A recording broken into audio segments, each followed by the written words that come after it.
Welcome back to another exciting episode of Up in the Prop Loft with Chris.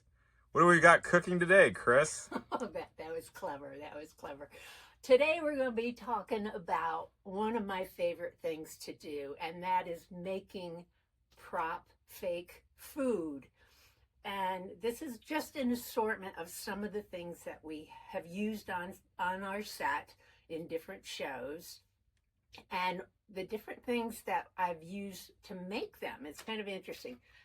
This is a carton of blackberries here, and this started out as a styrofoam cooler, just one of those little cheap ones, and I took the lid and I started picking at it and made a whole bunch of these little styrofoam pieces that kind of look like a blackberry, and then painted them and gave them a little gloss color and popped them in the container. And the container itself helps sell what the food is. This is a container that I had brought back from the grocery store, but the coleslaw in it is all just clay. It's clay and paint, hardened clay. It's like the sculpted clay. And I ironed out a great big long sheet of it, rolled it out, and then cut it up into strips, and I painted half of them red and a quarter of them green and a quarter of them orange for the carrots, and mixed them all up. And so now we've got coleslaw, but it's made of clay. This is from a show we just recently did. This is a Victorian sponge cake, which if you turn it upside down, you can see what I made it out of is planter styrofoam, and just two big rings of it with some more. This is joint compound and paint, and the powder on the top is talcum powder that makes it look like the powdered sugar. We have so many things. We have green beans that we made, and again, these are rolled out little logs of clay that with the sculpted clay, you roll it out and then you bake it. And so I just made a whole lot of them, painted them green, stuck them in a bowl. They're all glued in there together. So we have our green beans to go along with our chicken. And we used this in Playboy of the Western World. And this started out as aluminum foil. And the drumsticks, the legs were everything in here is aluminum foil, so I could get the right shape. And then I covered it over with masking tape, and then I covered it over again with a very thin layer of the air dry foam clay, so it's very light. And then you paint it, and you ended up with a little bare naked chicken. And here's a pie that we did. And speaking of pies, this again is that foam clay, the dry foam clay. I have a second pie that I have made for a different show. This was used in the complete works of Shakespeare abridged. This was the human head pie, and he's a little worse for wear now, but he's kind of an interesting prop to have. I don't think we're going to use it in another show other than that one if we do it again.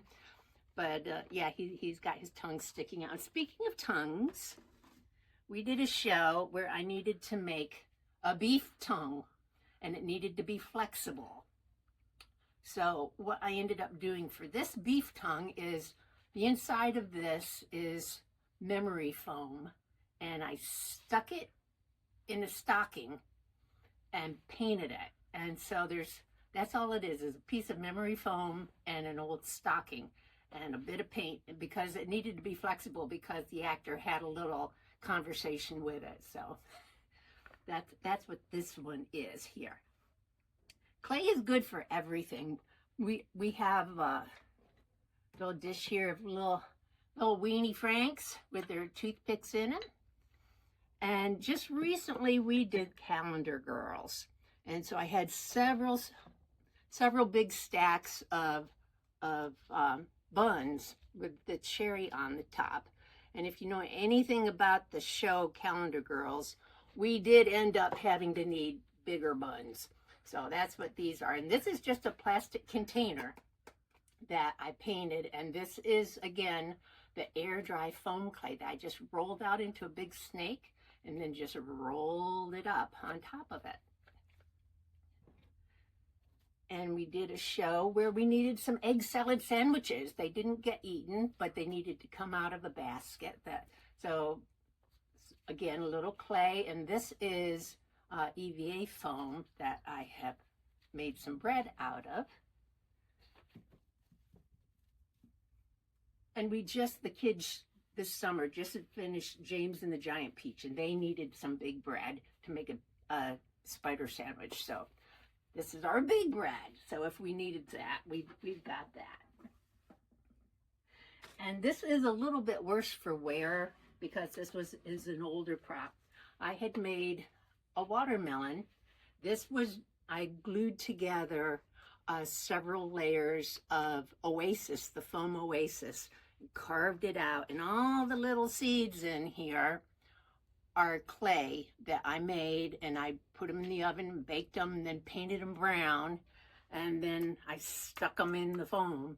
And there's a second part to this somewhere. I'm not sure where the other part is, but we use this in Figaro, and the actor came in carrying both pieces of the melon, saying, "Look at my melons," because they had been broken. And then we've got some sweets. We've got also of clay. They will break your teeth if you try to eat them. And the paint on the top of this was actually called melted chocolate. So I thought that was kind of appropriate. And for the jar of apple butter, you don't really have to have anything more than a jar because I just painted the inside. But it gives the illusion, and that's what this is all about, is the illusion. And we had many, many little kiwis that started out as styrofoam balls. You put masking tape around it, make a little point, paint it, and you got your kiwis. So, oh, and I don't want to forget, we have little bonbons here. So we had a whole feast in one of our shows with only a couple of real foods on the table. And so the actors all knew what was the real stuff to eat. And everything else was just fake. But it was so much fun to make.